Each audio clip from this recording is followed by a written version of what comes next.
I like I ain't always getting money, nigga, that my main.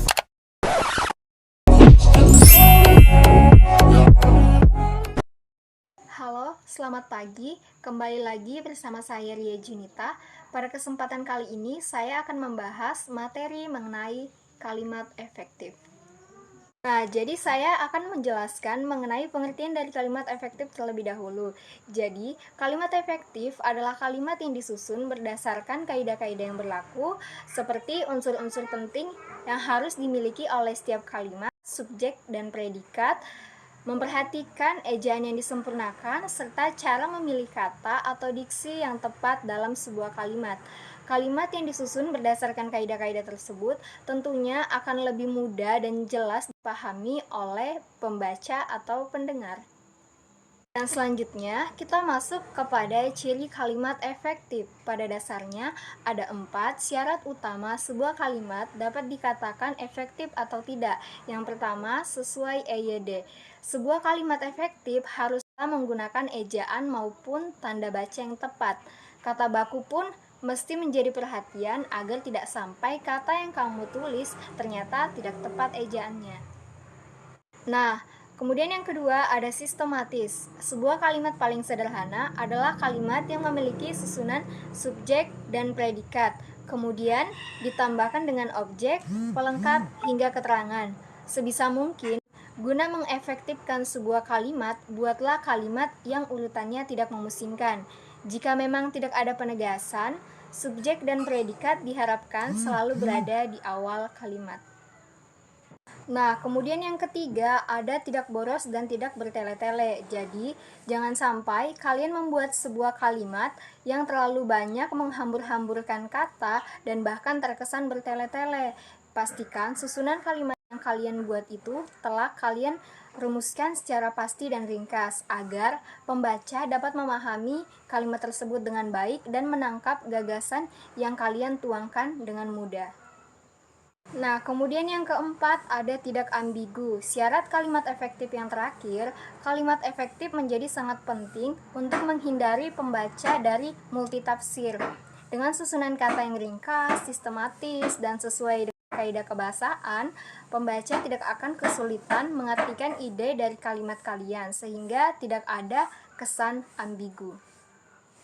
Nah, untuk membuat sebuah kalimat efektif tidaklah sulit, asalkan kita sudah memahami ciri-ciri dari kalimat efektif. Berikut ini saya akan menjelaskan 5 ciri-ciri sebuah kalimat dapat dikatakan efektif. Yang pertama ada kesepadanan struktur.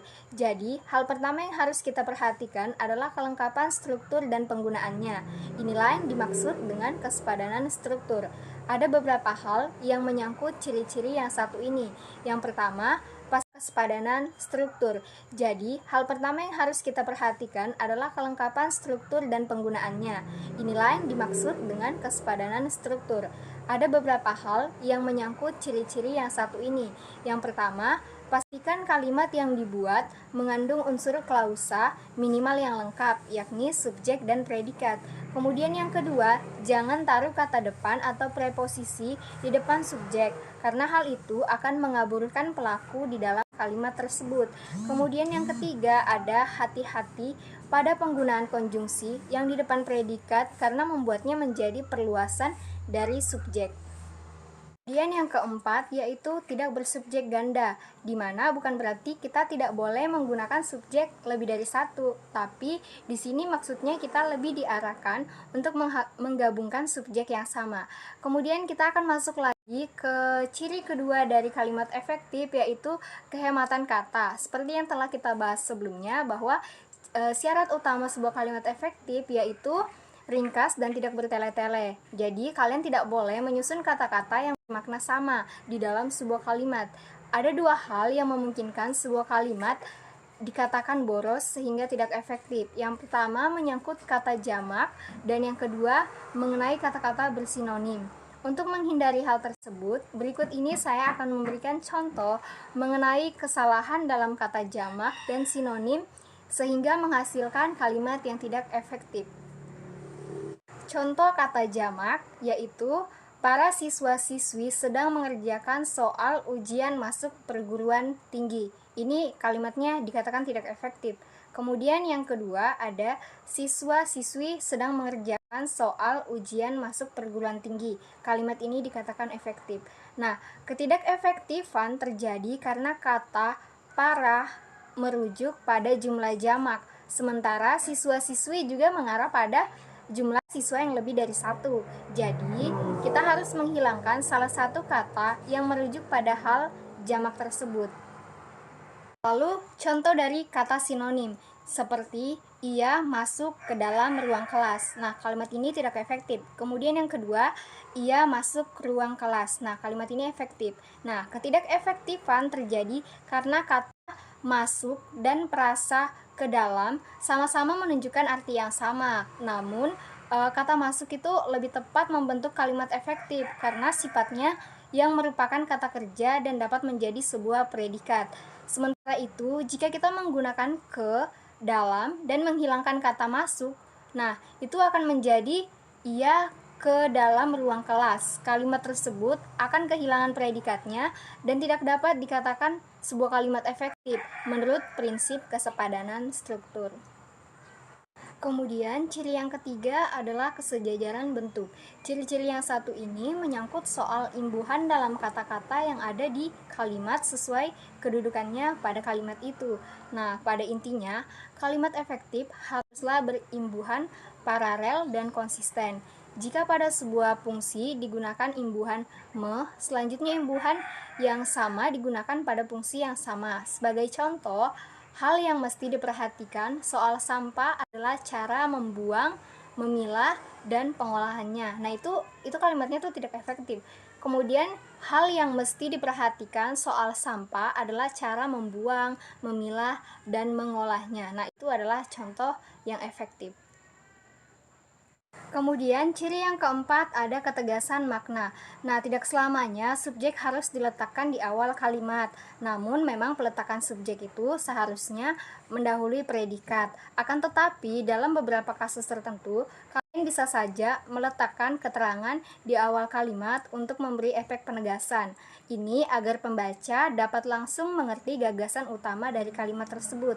Penegasan kalimat seperti ini biasanya kita jumpai pada jenis kalimat perintah, larangan, ataupun anjuran yang umumnya diikuti partikel lah ataupun. Sebagai contoh, kamu sapulah lantai rumah agar bersih. Nah, kalimat ini tidak efektif. Kemudian, sapulah lantai rumahmu agar bersih. Nah, kalimat ini dikatakan efektif. Kemudian yang terakhir ada kelogisan kalimat. Ciri-ciri kalimat efektif terakhir yang amat krusial yaitu menyangkut kelogisan kalimat yang kalian buat, di mana kelogisan berperan penting untuk menghindari kesan ambigu pada sebuah kalimat. Karena itu, buatlah kalimat dengan ide yang mudah dimengerti dan masuk akal agar pembaca dapat dengan mudah mengerti maksud dari kalimat tersebut. Seperti contoh, kepada Bapak Kepala Sekolah, waktu dan tempat kami persilakan. Nah, kalimat ini dikatakan tidak efektif. Kemudian contoh yang kedua, Bapak Kepala Sekolah dipersilakan menyampaikan pidatonya sekarang. Nah, kalimat ini dikatakan efektif. Contoh lain kalimat efektif. Berikut ini adalah beberapa contoh kalimat efektif yang perlu Anda perhatikan. Yang pertama, sekolah membagikan buku pelajaran kepada siswa kelas 5. Kemudian yang kedua, ibu memasak ayam goreng di dapur. Kemudian yang ketiga, Diana memotong wortel dengan cepat. Kemudian yang keempat, Putri siswa teladan di sekolah. Kemudian yang kelima, semut merupakan serangga yang menyukai gula. Kemudian yang keenam, Fitri belajar giat untuk ujian. Itulah penjelasan dari saya mengenai materi kalimat efektif. Kiranya hal ini dapat menambah wawasan dan pengetahuan kita semua mengenai kalimat efektif. Saya Ria Junita, sampai jumpa dan selamat pagi.